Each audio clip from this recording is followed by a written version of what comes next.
He's 102 years old. His hands may have grown thin with time, but his mind, sharp as ever. Meet Dr. Kenji Tanaka, the oldest practicing doctor in Japan, and perhaps one of the last remaining bridges between ancient Eastern wisdom and modern Western science. He still rises before sunrise, walks unassisted to his small wooden clinic in Kyoto, and greets each of his elderly patients with a bow and a question that has saved more lives than most prescriptions ever could. How did you wake up this morning? When I met him, I expected stories of rare herbal remedies or medical breakthroughs. Instead, he looked me straight in the eyes and said, "Most strokes after 60 don't happen during crisis. They happen in the quiet." That sentence caught me off guard. He continued, "It's not during anger, not during heavy lifting, not even in the middle of the day. It's in the hour after waking when people are brushing their teeth, checking the news, or sipping their coffee." It sounded impossible, yet as he explained the science, it made perfect sense. After age 60, your body wakes up dehydrated, stiff, and vulnerable. Your blood is thicker, your vessels are tighter, your brain hasn't fully rebooted. And yet, without knowing, we begin our mornings with habits that strain our systems even more: skipping water, skipping breakfast, sitting too long in bed, rushing into stress, or simply staying motionless. These habits, though ordinary, may quietly triple your stroke risk. And that's what today's video is all about. We're going to explore the 5 most dangerous, yet incredibly common morning habits that silently increase your risk of stroke after 60. We'll also show you how just a few simple shifts in your morning routine can reduce your stroke risk by up to 80%, according to recent studies. No fear tactics, no pressure, just clarity, care, and wisdom passed down from a man who has spent a century learning what truly keeps us alive and thriving. So if you or someone you love is over 60, I urge you, don't skip this video, because what you learn here may not just add years to your life, it may add life to your years. Let's begin. First, skipping water after waking, the silent mistake that dehydrates the brain. If there's one habit Dr. Tanaka warns every patient over 60 about, it's this: never begin your morning without water. It sounds almost too simple, too basic to matter. And yet, it's the very simplicity of this mistake that makes it so deadly, because almost every senior makes it. Dr. Tanaka calls this the invisible dehydration trap. After 6 to 8 hours of sleep, our bodies wake up in a mild state of dehydration. For younger people, this isn't too serious. Their blood vessels are flexible, their heart rate adaptive, their nervous system responsive. But after 60, everything slows down. The blood becomes thicker. The heart pumps harder to circulate it. The vessels, already narrowed by age, must carry sluggish fluid through an increasingly fragile network. And in this critical window, a single bad choice like skipping water can quietly lay the foundation for a stroke. Think about your mornings. Most seniors wake up, maybe brush their teeth, check their phones, and head straight for coffee. No water, no hydration, just a jolt of caffeine, which, ironically, is a diuretic, further draining the body of fluid. You might feel awake, but your brain, it's operating on dry gears. A study published in the European Journal of Neurology found that nearly 48% of first-time ischemic strokes in seniors were associated with low hydration levels in the early morning. Not genetics, not cholesterol, just plain old dehydration. That's nearly 1 out of every 2 cases triggered by something that could have been prevented with a single glass of water. Dr. Tanaka put it this way: your brain is like a sponge. When dry, it's stiff, fragile, prone to tearing. When hydrated, it's flexible, protected. Seniors forget that, and they pay for it with their independence. He shared the story of Mrs. Sato, a 79-year-old widow who lived alone in Nagano. Every morning, she made herself a strong cup of black coffee, read the paper, and took her blood pressure medication. She didn't feel thirsty, so she never drank water. But one day, she fainted while walking from the kitchen to the hallway. Her blood pressure had dropped dangerously, and her doctor later discovered she had suffered a transient ischemic attack, a mini-stroke caused by reduced blood flow to the brain. Her only risk factor, morning dehydration. Mrs. Sato recovered, but her confidence was never the same. She stopped going on walks, became more anxious, and over time less mobile. "It's hard to explain," she told Dr. Tanaka. "I just don't feel steady anymore." So what should you do instead? Dr. Tanaka's prescription is elegant and easy. Drink 1 full glass of room temperature water or warm water within 10 minutes of waking. Before your coffee, before your pills, before the news. Let your body know that the day has begun with kindness, not strain. And not ice-cold water either, because that can constrict already stiff vessels. Room temperature allows your system to absorb fluid gently, without shock. Bonus points if you squeeze in a bit of lemon or add a pinch of Himalayan salt for minerals. Even if you don't feel thirsty, remember, thirst is not a reliable signal after 60. By the time you're thirsty, your brain has already begun conserving water by slowing circulation, the exact opposite of what you want in the morning. Second, sitting too long in bed, the hidden danger of taking it slow. For years, we've been told that it's okay to ease into the morning, to sit on the edge of the bed, scroll through the phone, take it slow. And while that advice may feel gentle, even relaxing, Dr. Tanaka warns that for seniors over 60, this very habit may be silently increasing the risk of stroke with each passing day.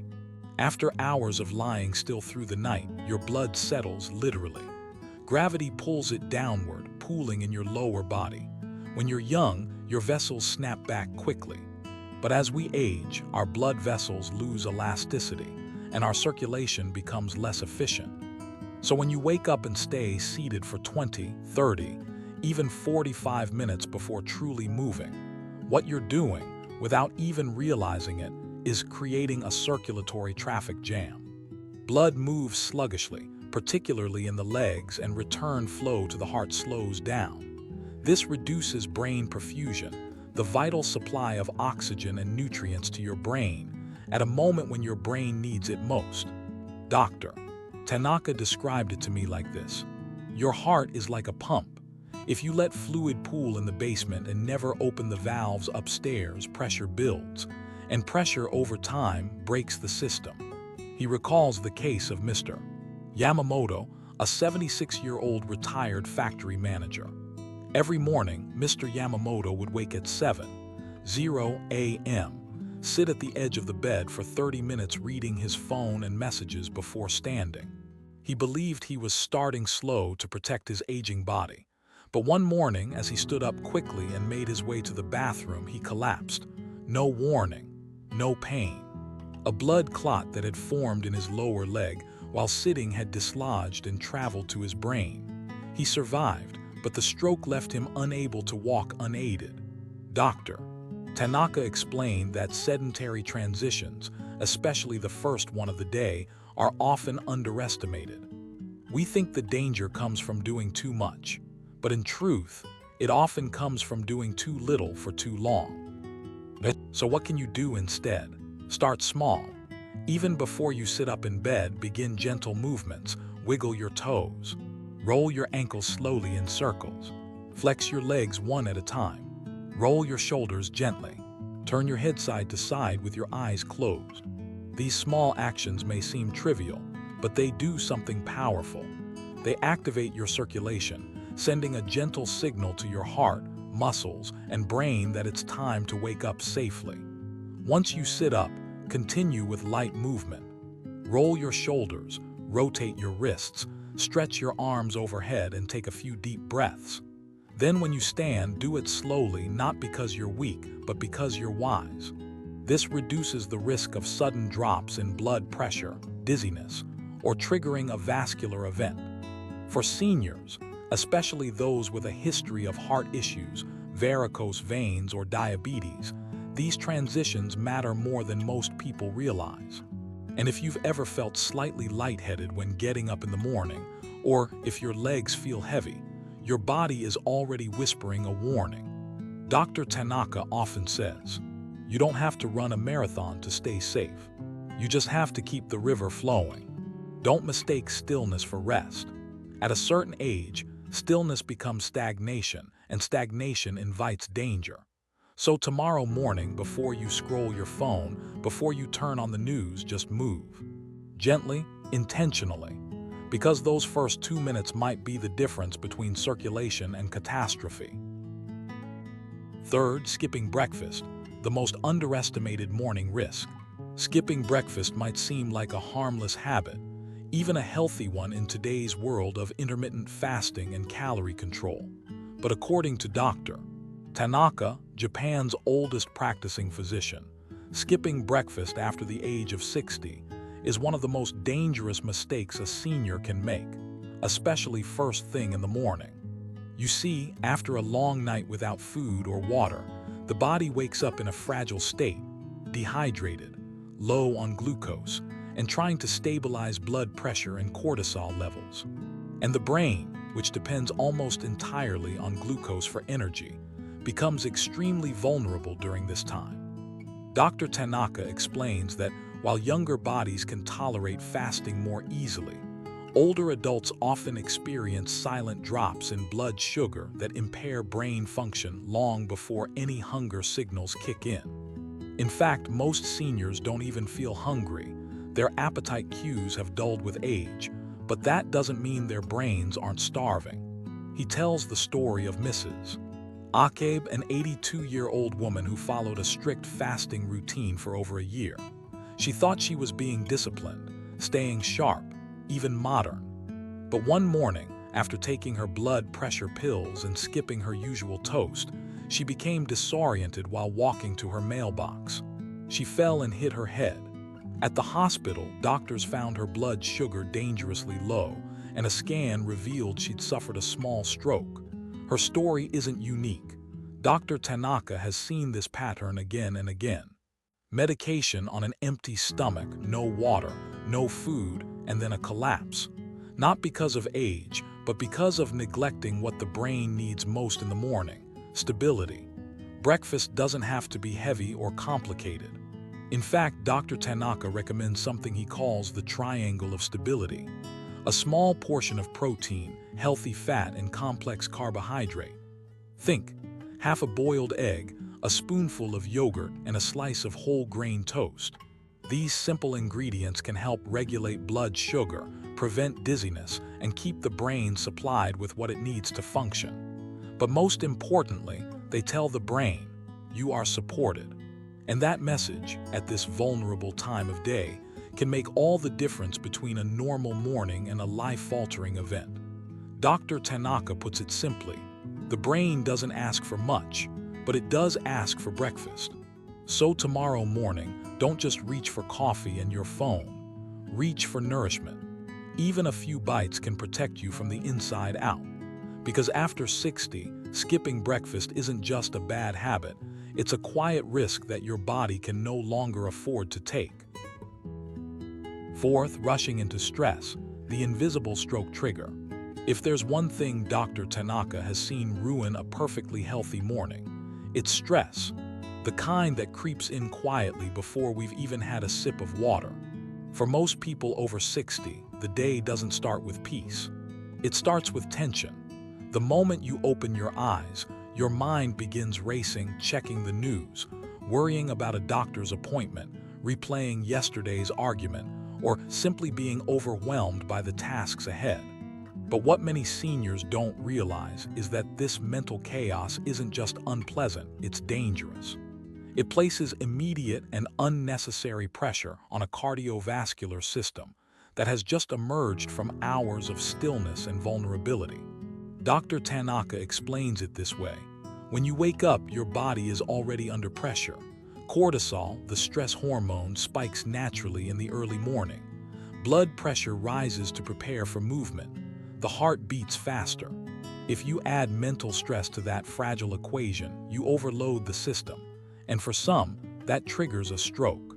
It's not dramatic stress that causes the damage. It's subtle, invisible stress. opening emails before you stretch, reacting to headlines before you breathe, rushing into conversations or decisions without giving your brain a chance to stabilize. In fact, a 2015 study published in the journal Stroke found that people who experienced psychological stress within the first 3 hours of waking were significantly more likely to suffer a stroke, especially those over 60. The research showed that morning stress amplifies blood pressure surges and worsens vascular inflammation, creating the perfect storm for an ischemic event in the brain. Dr. Tanaka remembers a patient, Mr.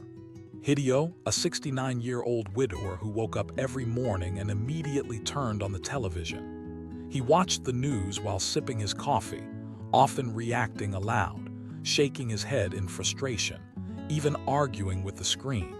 One morning, after a particularly upsetting report, he collapsed in the kitchen while reaching for his pill box. The stroke hit fast and hard, and although he survived, his speech was never the same. "I didn't think being upset could hurt me," he told Dr. Tanaka afterward, "but my body clearly disagreed. So what's the alternative? It's not about pretending the world isn't stressful. It's about creating a buffer, a gentle space between sleep and stimulus." Dr. Tanaka calls it the morning mind cushion, 10 minutes of calm before you invite the world in. That could be a few minutes of deep breathing by the window, a short walk outside, stretching your arms with your eyes closed, or simply sitting in silence with a warm cup of tea. No notifications, no headlines, no pressure. This practice of stillness isn't indulgent, it's protective.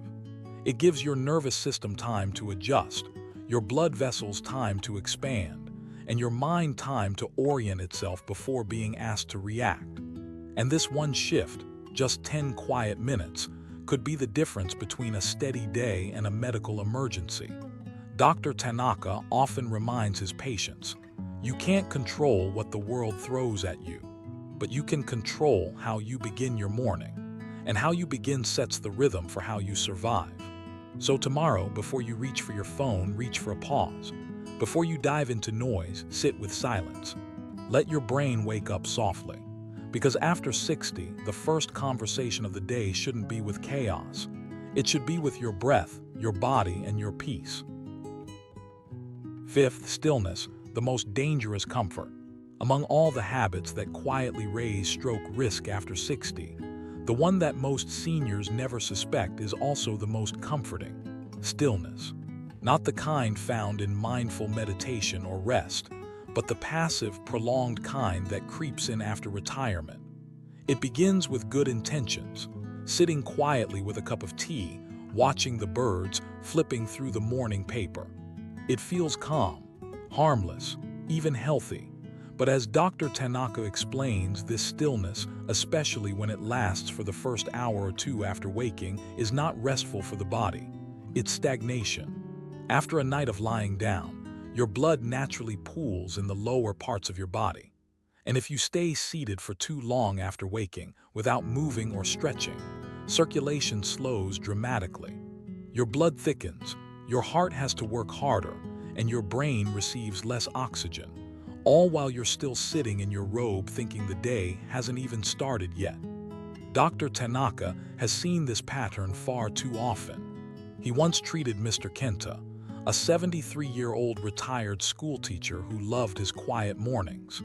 Every day, he would wake up, make tea, and sit by the window for nearly an hour. One morning, as he stood up to walk to the kitchen, he suddenly collapsed. Doctors later discovered a blood clot had likely formed in his legs during those long periods of stillness, and it had dislodged when he finally got up. The stroke could have been fatal, and all from what seemed like an innocent, peaceful routine. Scientific research supports this reality. A study published in Circulation found that older adults who spent more than 9 hours a day being sedentary, particularly in the early hours, had double the stroke risk, even if they exercised later in the day.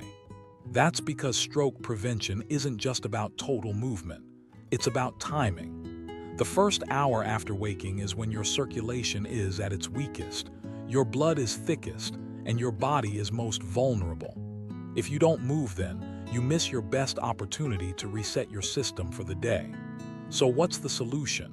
It's not extreme exercise or sudden effort. Dr. Tanaka recommends just 5 to 10 minutes of light movement to ease your body into motion. That could be marching in place, stretching your arms, rotating your ankles, or walking slowly around the house. These gentle actions tell your heart, we're awake, and they help your blood start flowing upward toward the brain where it matters most. As Dr. Tanaka often says, stillness may feel safe, but after 60, it can quietly become your greatest risk. The comfort of sitting too long can give a false sense of well-being, while inside, your vascular system is struggling. So tomorrow when you wake, don't wait too long to move. Stand up, stretch, walk to the window.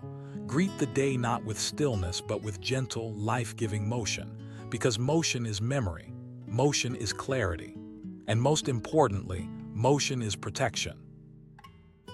We often think of a stroke as something sudden, something that strikes without warning, like a bolt of lightning out of a clear sky. But the truth is far more unsettling and empowering. Most strokes don't begin with drama. They begin quietly in the most ordinary moments of our mornings. The skipped glass of water, the long stillness in bed, the coffee without food, the stress before breath, the hours without motion. And that's why what Dr. Tanaka has taught us isn't just medical wisdom, it's a call to mindfulness. A reminder that after 60, the first hour of your day is not just routine, it's sacred. It sets the tone for how your heart beats, how your brain flows, and how your body responds, not just for the morning, but for the years ahead. And here's the most hopeful truth of all. None of these changes are hard. You don't need a gym. You don't need a new prescription. You don't need to overhaul your life. What you need is awareness. A simple shift in how you wake, move, drink, breathe, and nourish your mind and body. Because aging well isn't about doing more. It's about doing better with presence, with care, and with rhythm. So tomorrow, before the world pulls you in 100 directions, give yourself one quiet promise. I will start my day with care. And if this video resonated with you, or if you thought of someone you love who might need to hear this, please share it. Because sometimes the greatest gift you can give isn't advice, it's awareness. If today's video opened your eyes even just a little, we hope you'll take one more small but meaningful action. Like this video, subscribe to our channel and share it with someone you care about. Because knowledge this important shouldn't be kept quiet, and we want to hear from you too.